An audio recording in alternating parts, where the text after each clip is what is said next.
Recording in progress. All right. Well, we'll go ahead and get started. I'd like to welcome everybody to the Planning, Development, and Environmental Quality Committee meeting, Monday, December the 19th. We have with us Legislator Brown, Dawson, and Koreman. Legislator Koreman is joining us remotely via Zoom today. Do we have any public comment or anyone who's written in for public comment? Okay. Just so everybody knows, Ann has asked me to chair today because she is joining remote, so that's why I'm chairing today. Any changes to the agenda from members of the committee? The one thing I will note is we had originally on here a report discussion on the Ithaca Downtown Conference Center. That is going to be moved to the January meeting. There was some scheduling personal conflicts that came up last minute. So that's going to be off the agenda, and we'll look forward to that update in January. Could I have a motion to approve the minutes of November 28th? Moved by Deb, seconded by Randy. We'll do a roll call. We'll start with Annie.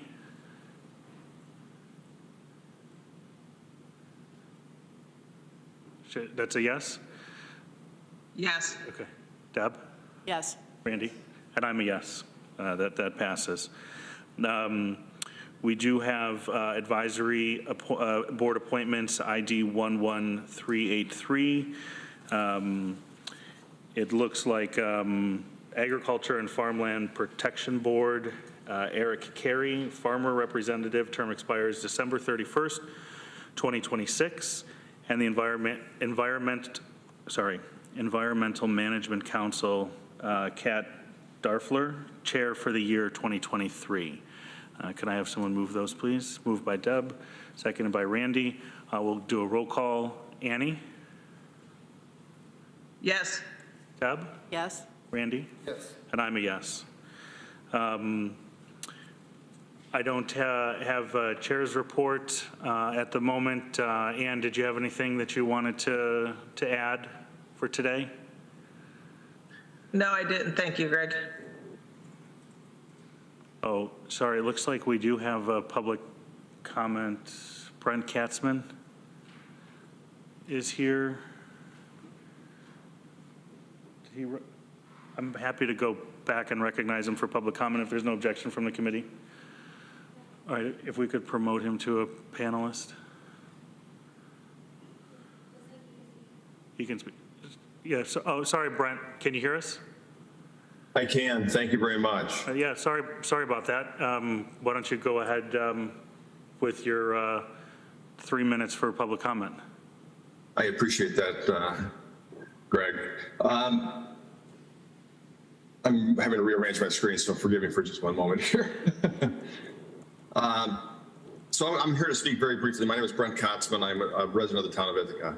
Short-term rentals is on your agenda today. They're a long-standing issue that's certainly not easy to unwind or unpack, and I appreciate now that there's been some data gathering and some more focus on verifiable data to help guide decision-making by area municipalities. The principal concerns are repeatedly raised are pretty well known, so I won't repeat them here. The most recent municipality to enact STR, as you know, was the town of Ithaca. And I'm aware that the city is revisiting this now, as are several other communities throughout the state. And I'm also aware that you, as a county board, are not really in a position to legislate, but certainly are an important source for guidance. The town of Ithaca, I think, got several things right, actually, in their permitting or their legislation, requiring registration and safety inspections of dwelling units being used for short-term, limiting permits to 1 unit per owner, requiring that the SCR property owner be a local resident, requiring on-site hosting or identifying a local point of contact who's quickly available to address any nuisance concerns. Collectively, these measures directly addressed 2 of the primary concerns that keep being raised: investor purchases of property, as well as the issue of irresponsible hosting. The town, however, in my opinion, got a few things wrong, requiring the property owner to only receive 1 type of short-term permit, hosted versus unhosted, There's numerous occasions when a host may be in town for much of the year and available to host, but then leaves town for sabbatical or vacation or business. Having only a hosted permit prevents them from offering their space on a short-term basis, enabling their property to remain occupied rather than sitting vacant, leaving it vulnerable to undetected maintenance issues or other concerns. Allowing one property to have both hosted and unhosted permits would alleviate this issue while enabling property owners who rent on an academic basis to provide seasonal housing to visitors. And further, the town's cap on number of nights is excessively restrictive. There's ample market data showing the allowable property owners to offer short-term rentals for up to 90 days will still not be enough incentive to forego long-term rentals in favor of short-term. Long-term rentals in this market environment remain more economically advantageous choice if that's the property owner's objective, not only in gross revenue, but also in operating expenses. Fundamentally, this seems a simple issue of property rights. A property owner who is responsible for offering STR should have the right to determine when and how often to make their space available to accommodate their needs and having access to their own property for visiting family or their own privacy. Forcing their hand in deciding whether to offer long-term or short-term for 90 days, let alone 29 or 14, is simply unfair. It also leads to a dramatic decline of room tax revenue, as mentioned in Mr. Hemholtz's report that you're going to see today. Lastly, regarding housing affordability, the math here is simple. Tompkins County is a long-standing issue of lack of inventory. It is precisely this issue that drives the rising property values in our area. The cause, and the county recognizes this through its varied housing studies, is that we are not creating enough owner-occupied housing to meet demand across all socioeconomic spectrum. So rather than focusing on a few hundred local residents who make modest incomes to offset the cost of ownership through short term, should we not instead be focused on ways to affordably create and expand our housing base throughout the county? Thank you very much. Thank you, Brent. Thanks for coming to share your thoughts with us today. Sorry for the confusion earlier. No worries. I appreciate it. Have a great day. Taylor, is there anybody else in the waiting room or anything for public comment? No. Okay. Then we'll move on from there to our county administrator for county administrator's report. Hi, Greg. Thank you. I just have a few brief updates for my report today. One is just to notify this committee that the meetings for the IAED task force, the county's IAED task force, are scheduled and will begin this Thursday, December 22nd at 1 o'clock. And we have meetings scheduled every 3 weeks through February to, as needed, to fulfill the charge that the committee set forth. And just also to note that tomorrow is Rosemary Avila's last day. Rosemary is our director of the Workforce Development Board. And Christopher Spahn, the deputy director, will be serving as acting director until such time as a permanent director search can be conducted. So into the new year, we will be moving in that direction. So I think that's all I have for you today. Great, thanks. I see Ann with a question. Yeah, not a question, but I just wanted to say to Rosemary, who's not here, and I did say it to her personally, that I really wanted to thank her for all her and her department has done in the short time that she's been here. And we're really going to miss her, but we look forward to working with her in her role in Onondaga County. Thank you for mentioning that, Ann. She has served the county well in the short time she's been with us, and her work is greatly appreciated. Any other questions or comments for Lisa? All right, thank you, Lisa. We're gonna again skip over number 8, the conference center update, as that's been moved, and I guess we'll ask Nick from our planning department to join us for a short-term rental discussion, ID 11348. If you just take Dan's name tag down. The floor is yours. Okay, thanks.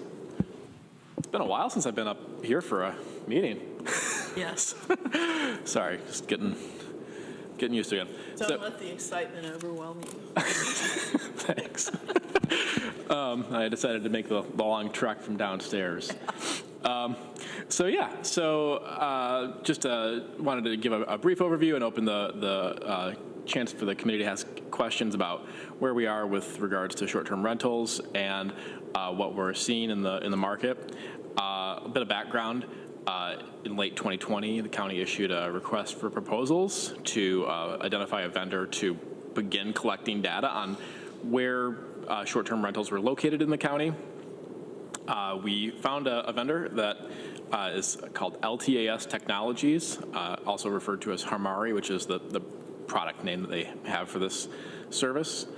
And we provided an update last year in October to the Housing and Economic Development Committee, just with a kind of preliminary first glance at what we were starting to see from that data once we had the system up and running and collecting information in the way we had expected it.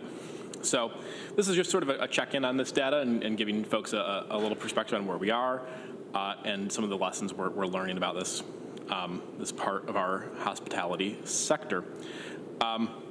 Generally, our county goals in this were related to identifying where short-term rentals had impacts related to tax compliance, property assessment, and environmental health.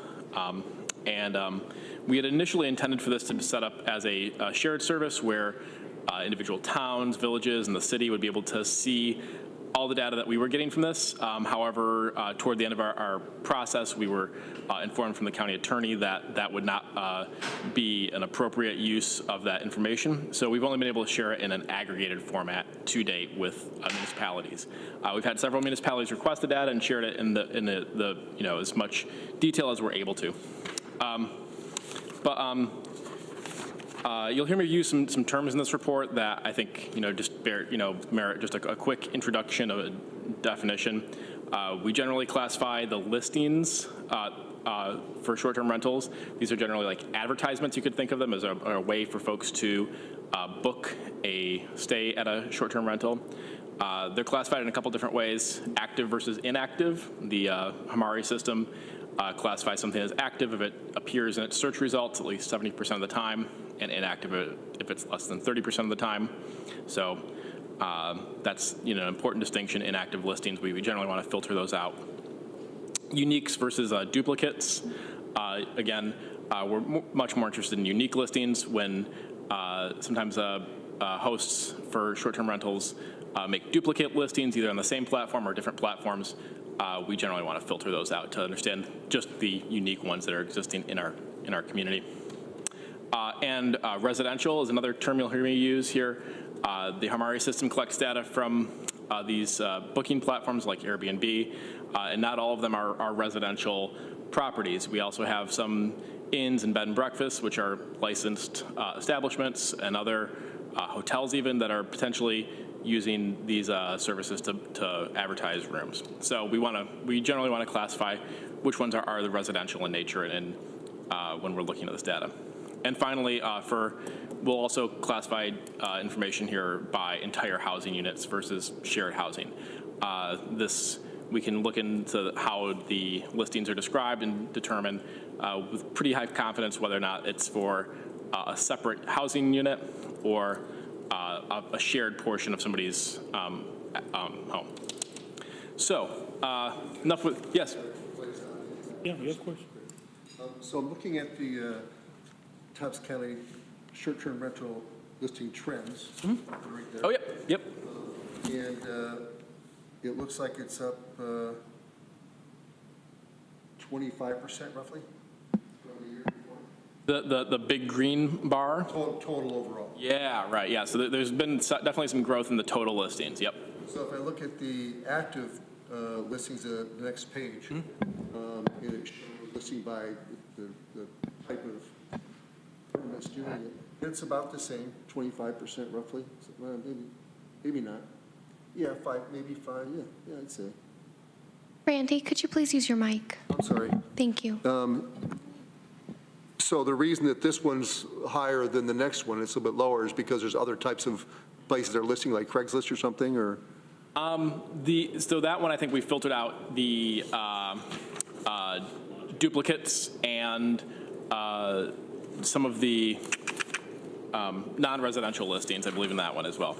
I'll have to double check the chart, but the graph that you're referring to first on page 3 has everything in it, and that's including duplicates and inactive and everything. So that's why you've seen a large growth in that. Okay, and the next one's cleaned up, so to speak. Exactly. Okay, great, all right, thanks. Yeah. Just to point out on page 2, it looks like from 2021 to 2022,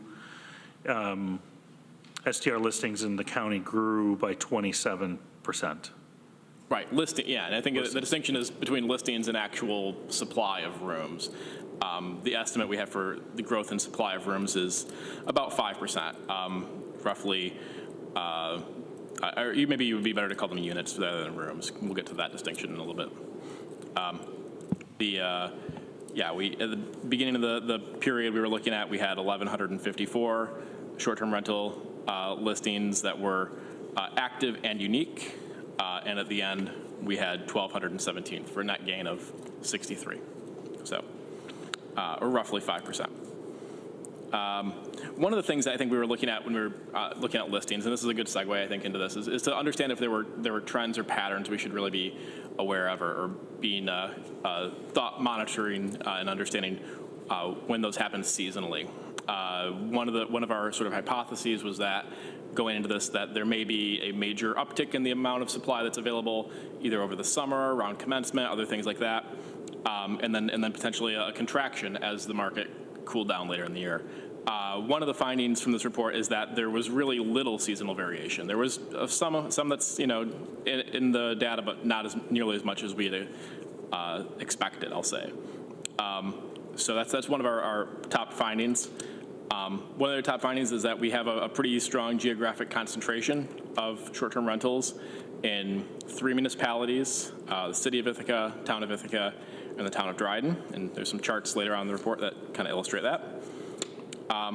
Another finding was that home sharing, where a portion of somebody's home is used as a short-term rental, is relatively uncommon.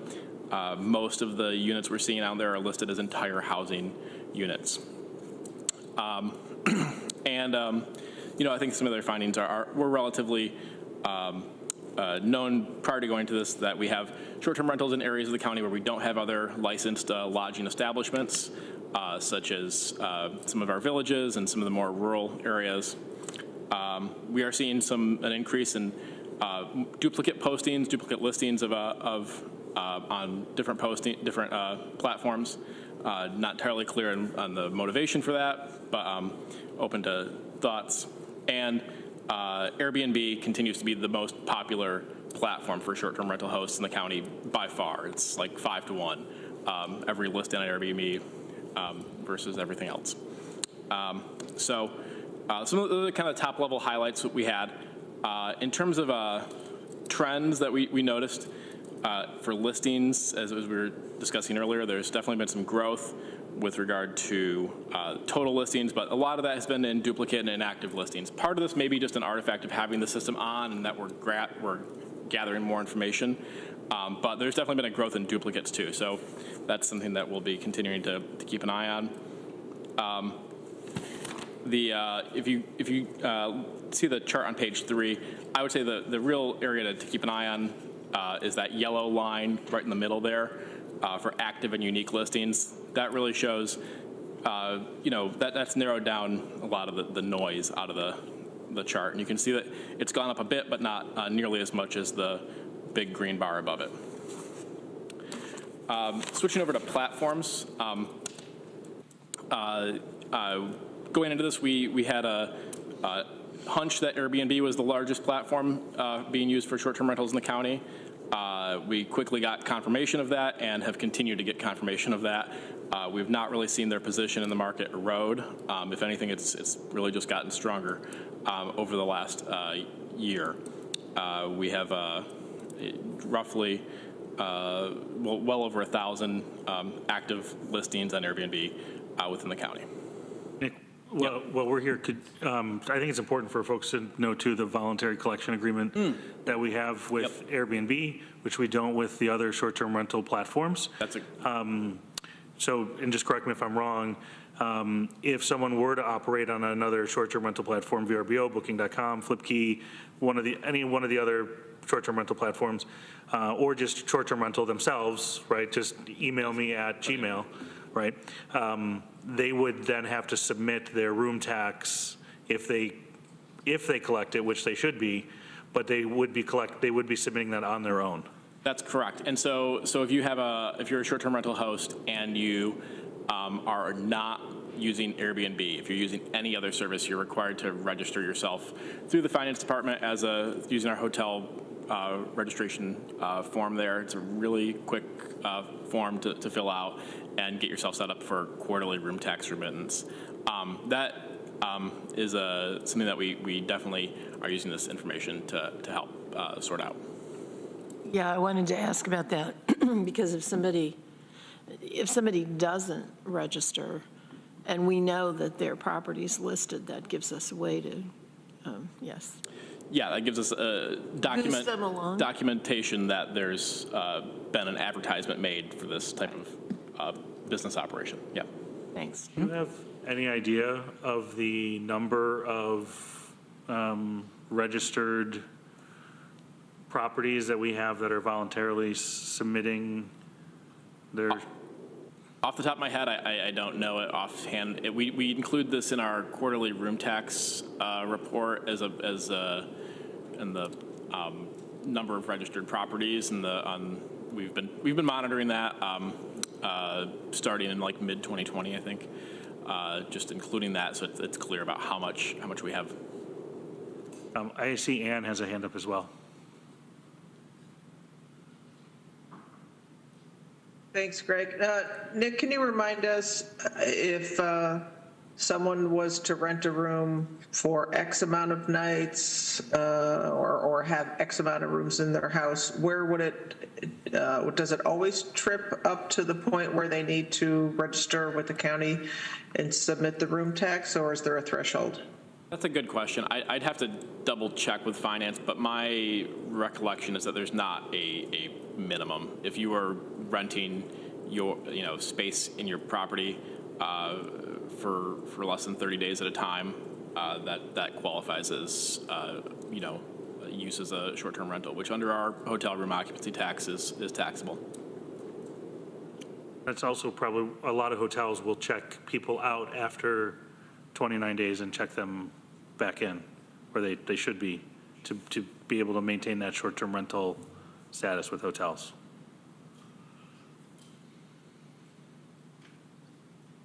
So if somebody was renting one room out in their house for the weekend, they should be paying room tax, is that correct? I'd have to double check with finance on the exact language there. If there is a threshold, I don't recall hearing about it, but my sense is that there probably is not a threshold. Yeah, if you're collecting money for it, it's taxable.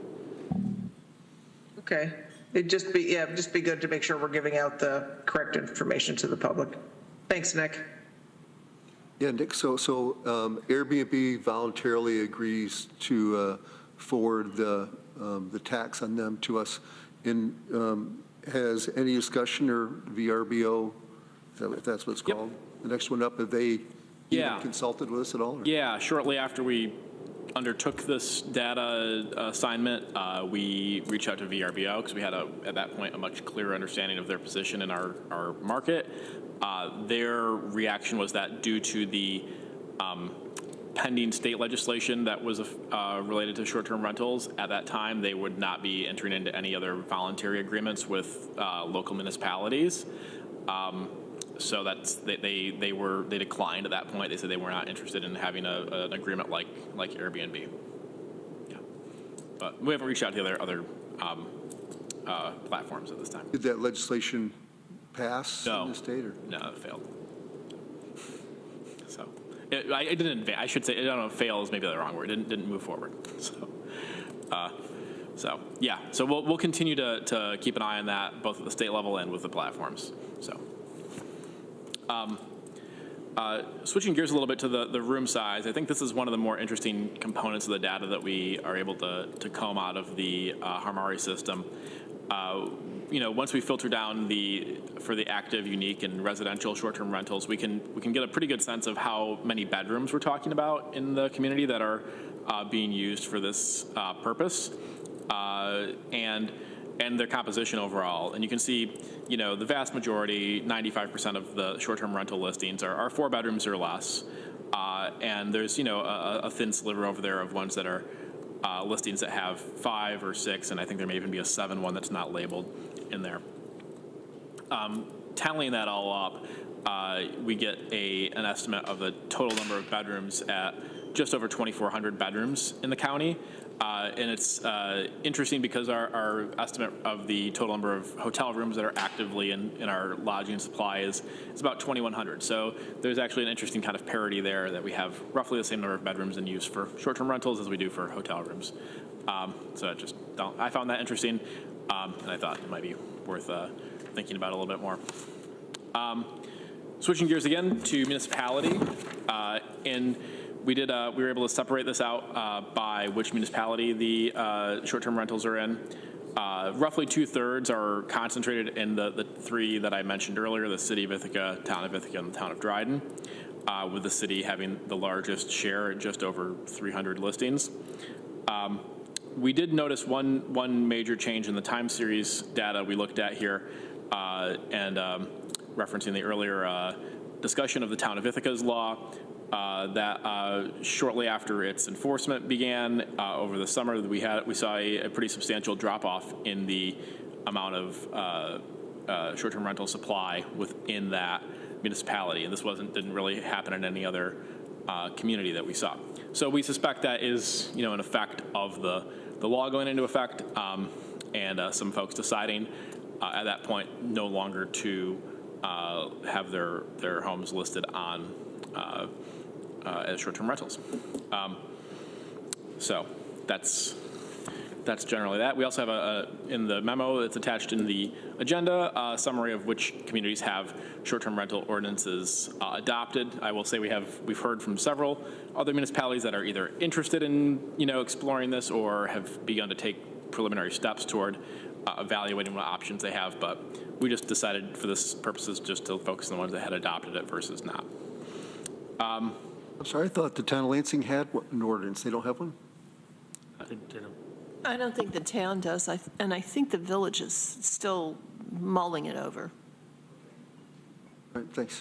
I know Cayuga Heights has probably the most restrictive one in the county. Yeah, I believe they have a limit of 15 days, approximately. So yeah. You'll see in the memo there's a few implications listed at the end. I think shouldn't hopefully come as any major surprise or ground-shattering revelations here. We're looking, we noticed that because Airbnb has such a dominant position within our market, changes to their policies and practices can have a pretty substantial effect on this segment of our tourism economy. Similarly, local ordinances clearly have an effect here. We're going to be continuing to monitor that and support municipalities as they have interest in developing those and working with them as they have questions. And then I think, to the earlier conversation about voluntary collection agreements, we'll continue to have an open channel with VRBO to see about developing one of these with them and see how that goes moving forward. But the other platforms just have so few that it's frankly probably easier just for us to collect directly from those hosts than try to have a standalone agreement. So that basically concludes what we've found so far. We're going to continue to monitor this topic and provide updates as requested. And that's all I have. Nick, how long has it been since the short-term rental, the properties less than 10 rooms have been on equal occupancy tax to the rest of the lodging establishments? I believe we're just over a year and a half. I think the local law was changed in early 2021 and went into effect in the second quarter of 2021. I'll have to double check. But again, I should have printed off the room tax report because that has it spelled out in there. About a year and a half, I think, is my guess. Which we've seen quite a bit of growth over the last 2 years in room tax collection in this category for sure. Probably the largest section of growth in Oh, room yeah. tax by far. Certainly, even after adjusting for the increased tax rate, it's grown substantially over the last 2 to 3 years. And it was growing prior to COVID, but it certainly, we saw an impact as travel picked up, in the sort of late 2020, mid 2021 time spans. We saw this segment of the travel market pick up even more. Yep. Yeah, so I guess the main reason that we're interested in this phenomenon of short-term rentals is because it has an impact on the overall availability of housing, which is limited. So we're looking at 2,400 bedrooms Approximately, yeah. that are involved in this marketplace. Do we have any sense of what the total number of bedrooms in Tompkins County might be, so we could assess how big an impact this is actually having? I don't have that number offhand. Some of my colleagues might, but certainly might be something we could look into. Yeah. See, Katie has appeared. Yeah, I don't have the exact number, but it's roughly maybe 41,000 housing units in the county. Okay. So housing units is defined as a tax parcel that provides housing or some sort of apartments an apartment and or homes something. and yeah. Right. But So not I bedrooms. don't have the number of bedrooms, but yeah, I mean, Well, that's we close can enough, get you that Katie. number Thank if you are interested. Yeah. And do we know how many, because this counts bedrooms, but do you know how many properties or units? Does it give you a unit? Yeah, well, that's a good question. Yeah. Let me see. That would be the apples to apples for what Right. Katie's saying. Yeah. Katie, you said 41,000? Yeah. Yeah, I can. Yeah, that's what I said. I'll try to pull up the housing snapshot while you talk. It doesn't have to be exact. I just wanted to get a ballpark idea of how big an impact this is actually Right. having. If you That's go in the ballpark. Okay. on page 2 under listing trends, in that second to last paragraph, there's a figure there of 1,217 active and unique short-term rental listings. I think that might be your closest Yeah, that's good. approximation, because most places are going to have, the average of number of bedrooms, I'm guessing, is something close to 2 so that roughly half of your 2,400 bedroom estimate. I see Ann with a hand up.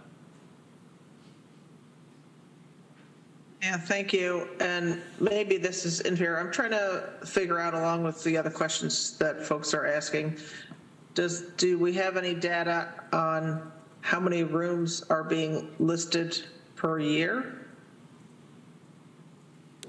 For short-term rentals?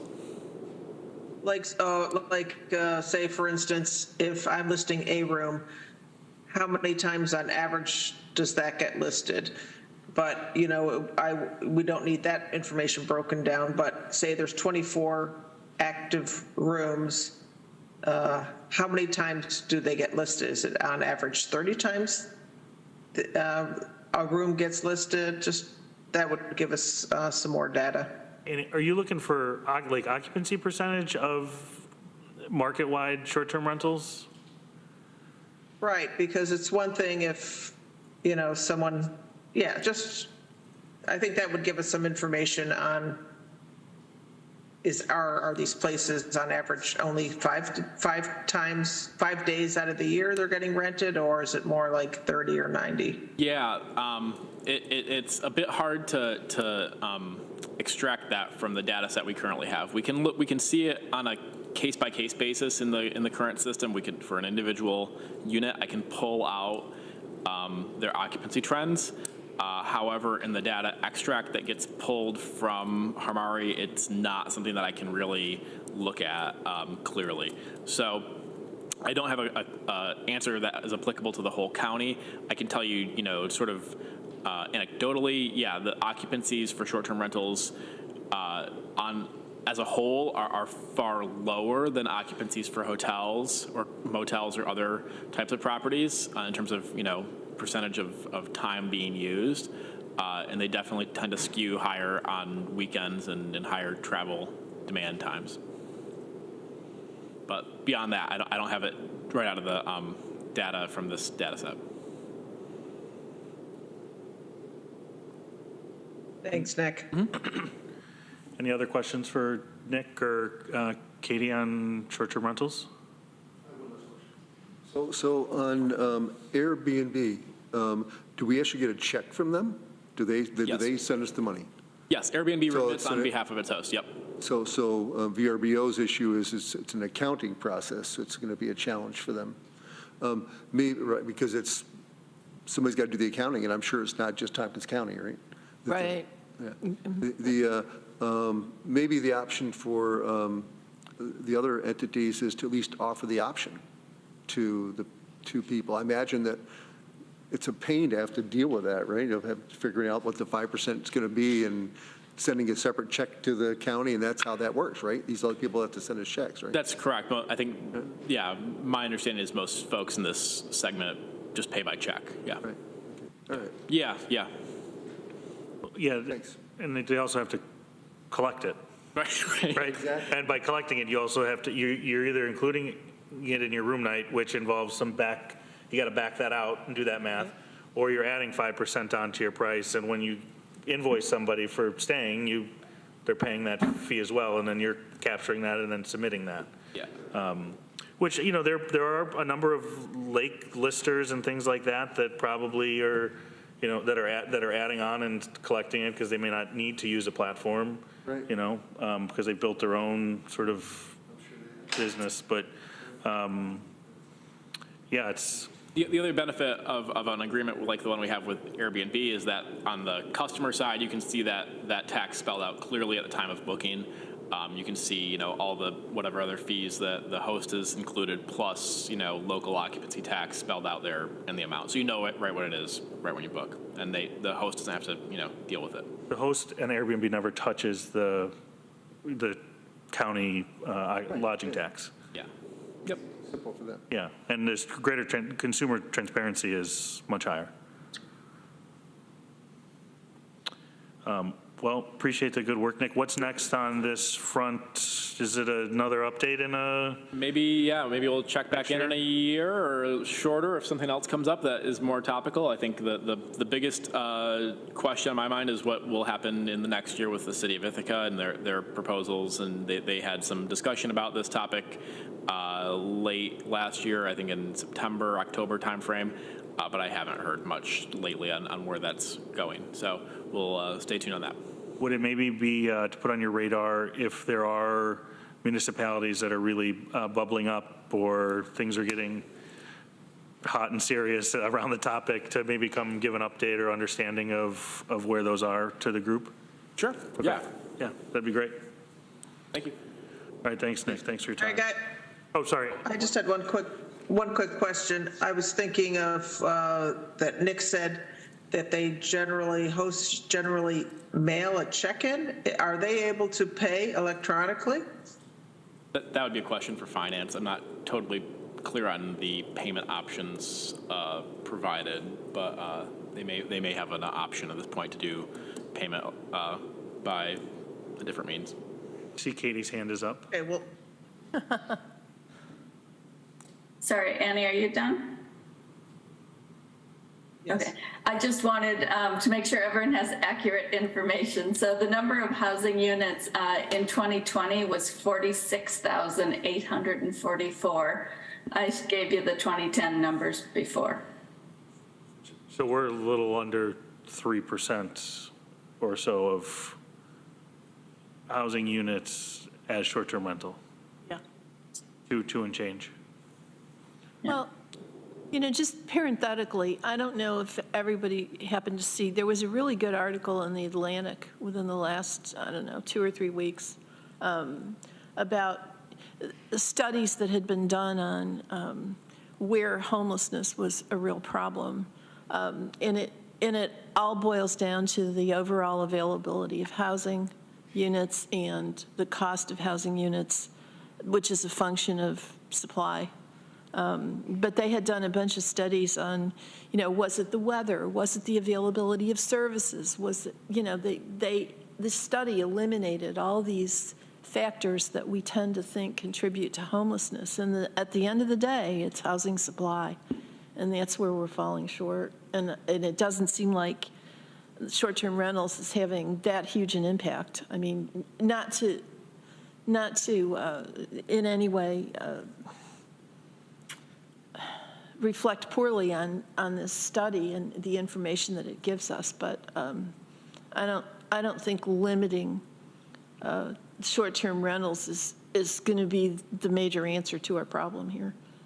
Well, Nick, you said that there was how many new listings or like unique added over the course of a year? Approximately 63 was the growth in unique and active listings over the last, from October to October. And there were, Katie, 5,000 housing units added in that same time period? 5,210. Okay, so I mean, the math's, it's not, I mean, the short-term rental supply is not growing. Katie, was your figure for a decade? That was for a decade. Yes, sorry, it was sorry. for the. Okay, that decade. The earliest data I have confidence in is 2021. So. Okay, sorry, that was a decade. Yeah, so I mean, even still. Even still, I think. Yeah. Even still, it's not a huge factor. All right, well, I appreciate it. Thanks for making the trek up here, Nick. Yeah, it's a long walk. Long walk home. Be careful. It's cold out there.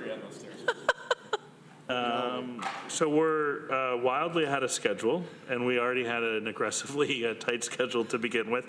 I see Barb is on from Recycling and Materials Management. Barb, would you like us to move your resolution first and then maybe give us an update if you have one? Okay. Okay, so we have a resolution ID 11366, 2022 budget adjustment, recycling and materials management, moved by Deborah, seconded by Randy. Barb, do you want to go ahead and give us a little bit of information on what this is? Yeah, this is a very straightforward one. What happens in finance sometimes is they're taking money, it's mostly having to do with staff. They're taking money from one account instead of another, and since we're program-based budget, we have to make sure that the monies are in the right pocket. But it isn't a matter of needing additional money. This is money we have already in the budget. It's just bookkeeping. Just a little year-end cleanup. Right. That would be a good way, yeah. Okay. Any questions on this for Barb? All right, seeing none, we'll go ahead and vote. We'll, Annie? Yes. Deb? Yes. Randy? Yes. And I'm a yes. It passes.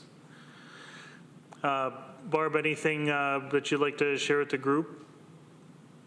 Not at this month's meeting. I'm sure that we'll have more. We will have some more items in January and then February and March as we rev up with our new work plans. Great. Well, we look forward to seeing that. And I think it's been a good year for everybody, all the departments that report to the committee. And I know Ann will probably have a little year-end recap in January, sort of where we've been, what we're doing, and looking towards the future as well. Any committee members' reports or anything? Committee members, we give Randy. I'd just like to talk about the Agricultural and Farmland Protection Board that I'm on, and Ann's been on for quite some time. We talked about housing, believe it or not, in that meeting, and it came down to land access, how it's very difficult for people to acquire land to build a home, especially single-family homes or that are affordable. The farmers spoke up about it, and it's difficult for them to sell land for a lot of reasons, but one of their biggest issues is how it'll affect their assessment if they sell land that's already having an exemption, agricultural exemption. But how tough it is for farming overall. And what came out of that, a gentleman named George Frantz, who many people know, was a planner and a teacher at Cornell. And he talked about a program where farmers can sell their development rights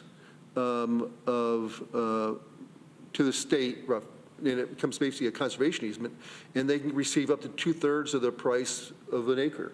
So if it's a $10,000 per acre parcel of 10 acres, $100,000, they can get a grant for roughly $65,000, so then the land becomes available for $35,000.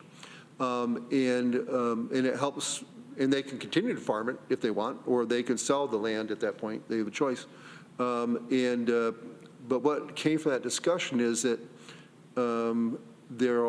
you could still sell the land, and if those people that wanted to continue to farm it, even if it's just 10 acres, if they only put a house on 1 acre of it, 9 acres, it could still be an agricultural exemption, so that it wouldn't affect the farmer, because they go back so many years.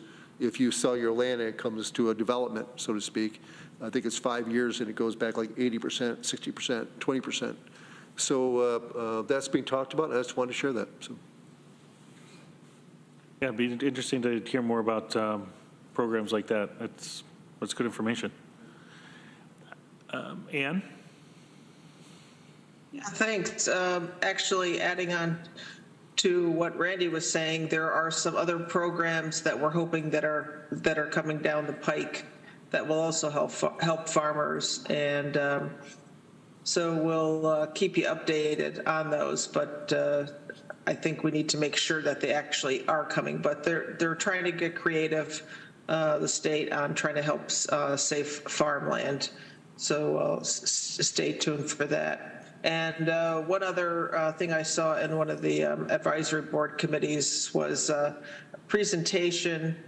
This was, I've been to a few. I think this was at the EMC, that they did a presentation on the effects of being out in nature. And so they just had this huge long list of what's scientifically proven just to go out, even as little as 45 minutes 3 times a week, that the studies say it reduces stress, anxiety, depression. It improves your happiness, life satisfaction, reduces aggression. Let's see, ability to concentrate, memory recall, lowers your blood pressure, reduced risk for diabetes, and I could go on. So anyway, a lot of good benefits, and Cornell is actually prescribing it for their students to help with this, with stress.